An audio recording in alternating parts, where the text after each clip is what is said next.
that you can muster up, please welcome Janet to the stage.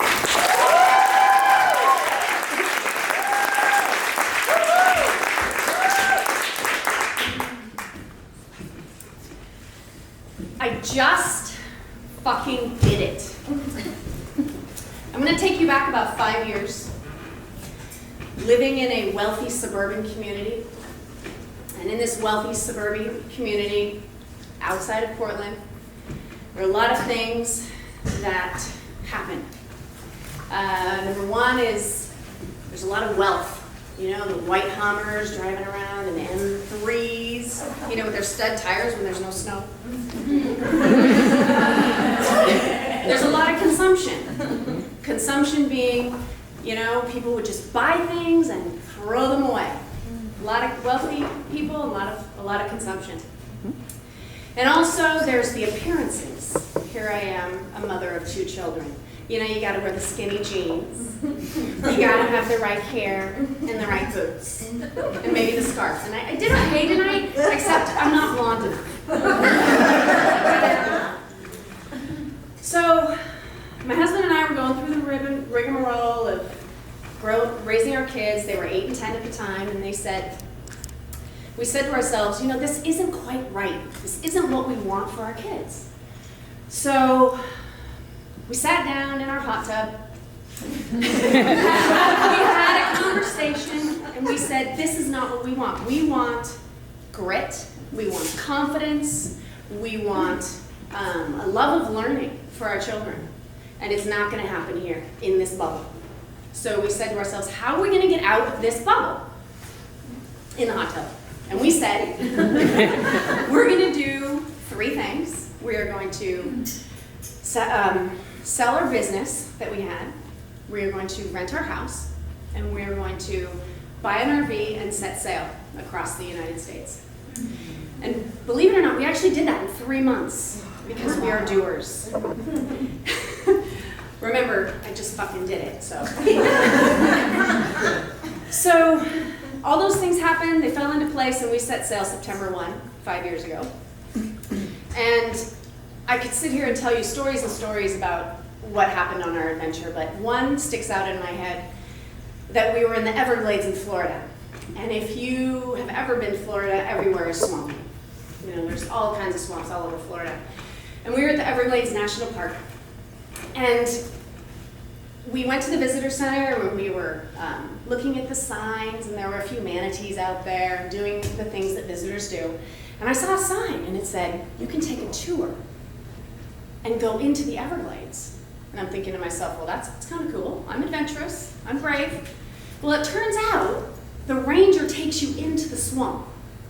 So we donned on our boots. I had a walking stick and hat, cruising through the Everglades. So we start, just swampy, and we're walking along. I'm soon up to my knees. And I actually got up to about my thighs. My girls were up to their waist, having a blast, of course, once we're in the water. We're cruising around, the ranger's telling us about plants and the flora that's growing. And then all of a sudden, we're in single file, and he says, stop, shh, come on over here. So we all kind of gather together, and he says, look. And I look over, and there's a 10-foot alligator 100 feet from me. And I look at him, and he looks at me, and he's sunning on the log, and he decides to just slither in the water. 100 feet from me. I'm insane. We survived. No one got eaten. I'm sure that they have some kind of trust with the alligators. So that was an adventure that gave me grit and gave the kids grit, and it was an adventure and it was brave, and I felt really good about that. So I just fucking did it. Take a few more months, we make our way back to Portland. We're going back to Portland, and we're coming back into our bubble. So the renters move out and we move back into our house. And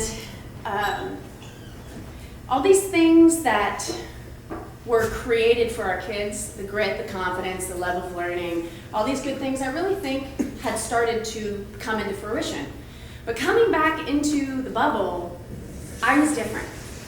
I didn't think I'd change, but physically, you know, I was in my little bubble, but mentally, I was totally different.